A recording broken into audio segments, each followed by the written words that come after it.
Hello guys, mambo vipi? Leo nitapata video zetu, subscribe, share pamoja na like. Wow. Mfano wa music hapa Bongo, Alikiba ameongea yaliyo ya moyo wake na ukweli halisi kuhusiana na wale ambao wamekuwa wakisema kwamba ana chuki na mtu fulani, labda ni fulani.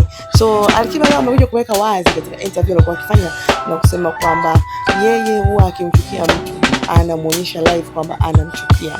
So hata upapesa macho kukwambia usoni wala kukuonyesha action kwamba kweli hakupendi. Anasema akichukia mtu wala hana kujibalaguza kwa sababu amezoea kuishi maisha yake halisi.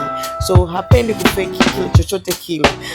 Haya ni maneno ya Alikiba. So wale ambao wamekuwa wakidoubt labda Alikiba ampendi mtu fulani, basi imefika mwisho kwa sababu anasema akimchukia mtu anaonyesha wazi na kila mtu atajua kwamba mtu fulani bwana na Alikiba haviendi kabisa.